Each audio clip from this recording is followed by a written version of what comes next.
so cool. You can just put your thoughts out in the universe and other people read them. And I'm like, wow, okay, cool. Signed up and I never did anything. I put one tweet up and then 1 year later I started really tweeting. And I just recently realized how significant social media has become.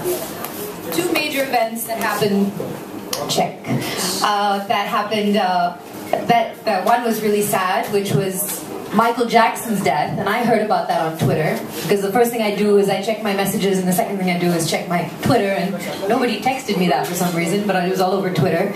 The second thing was Osama being killed, and first I thought it was a joke, but then I was like, Twitter doesn't really lie about this sort of stuff, right? I mean, occasionally they kill a celebrity, but they don't really mean to do that. So I realized how, even before television and you read the newspaper, Twitter has now become the first place, or Facebook, where you get the information that you really need in your life, whether it's entertainment, news.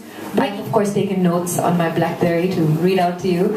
So I've tried everything. I'm a serious internet junkie. I've tried Second Life. I'm on LinkedIn, Foursquare, pretty much everything. The only thing I've never done is started a farm on Farmville. Does anybody have a farm? Don't send me tomatoes or watermelons. I know they take 3 weeks to grow. I've never done that. And earlier I used to have a Friendster account and an Orkut account, and then I realized that I'm just on too many different platforms. And I deleted all of them, and now I'm only on Facebook. And the one thing I learned from that, Facebook and Twitter, is that don't try to start, the metaphor is, if there's a really big party that's happening somewhere, you want to go to that party and be the interesting person and meet interesting people at that party. Don't try to start your own party on another platform where no one's coming. One of the interesting things that I've found that happen on Twitter now is that there are, especially in the music scene, is that people, the celebrities, if you look at the top 10 tweeters that are online, Lady Gaga, Justin Bieber, Shakira, Britney Spears, they're all musicians.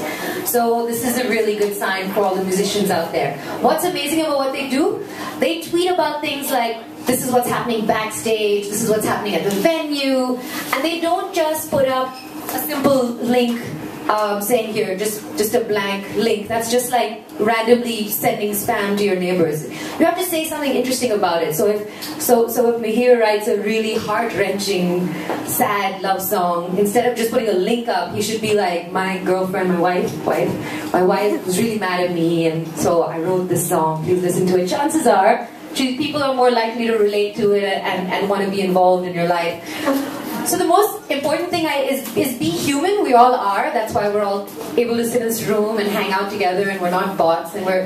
So be yourself. Be the person that you really are in real life, and be that person online. I don't know how much of a budget. I know musicians don't have a huge budget, even though you make amazing music and you entertain everyone. They don't give you a whole bunch of money to do it.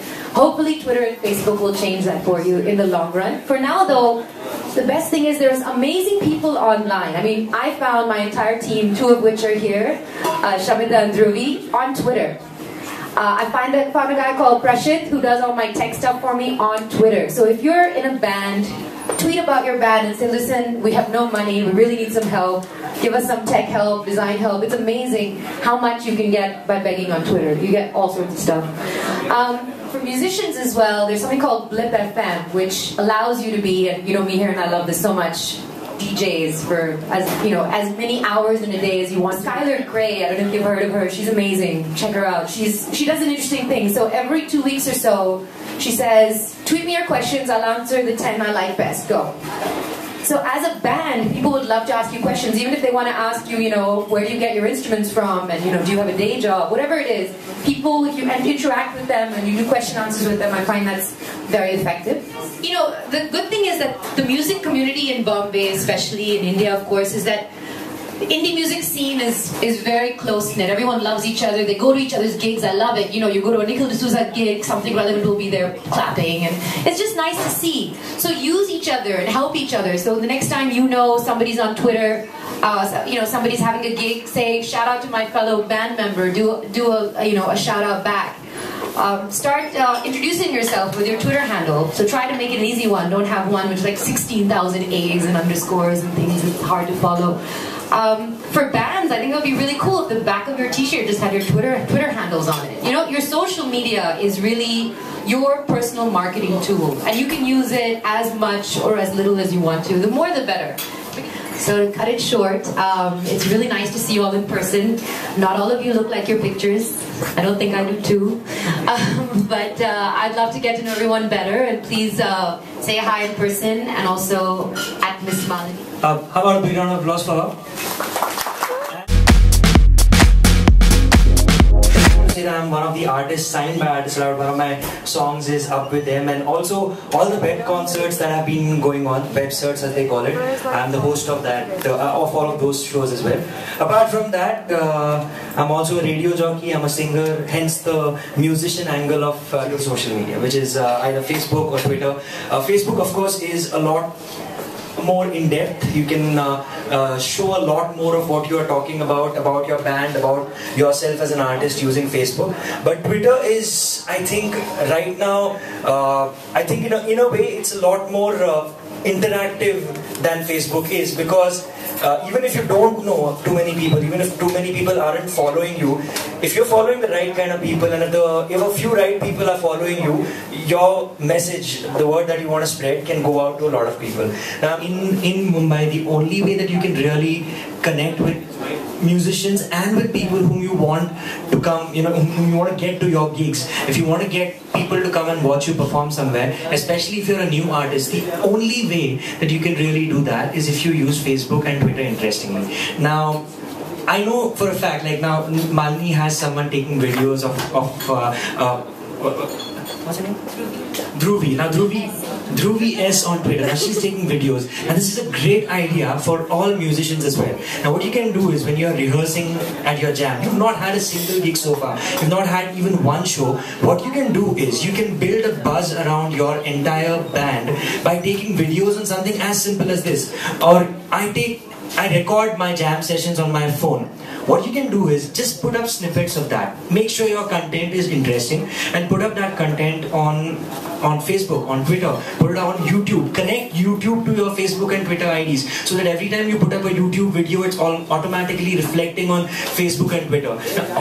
Another example of someone who's virtually no one real, but who's made a fantastic name for himself, is this guy called Jhunjhunwala on Twitter. And I know pretty much everyone here must be following him.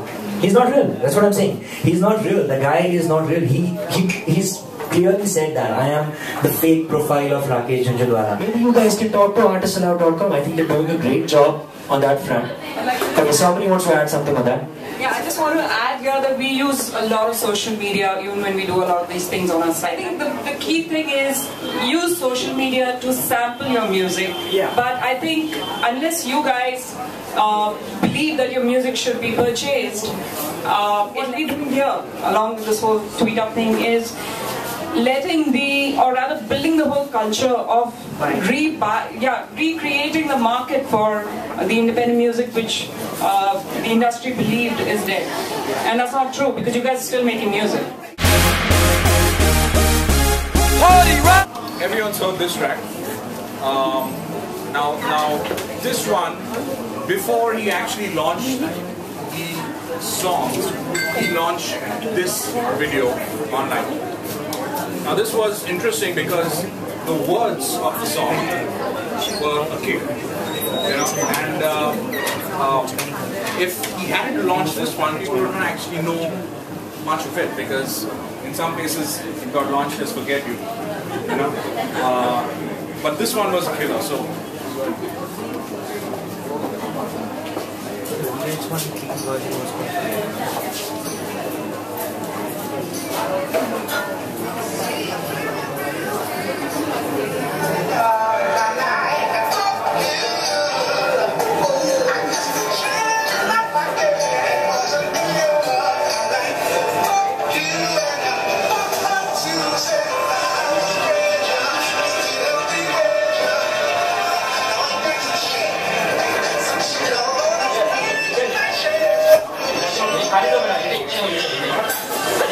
you have to start small. You can't expect to get 1 million customers at WordGo. He doesn't have like 1 million customers at WordGo. He still has about 50,000 people which is striving to live. But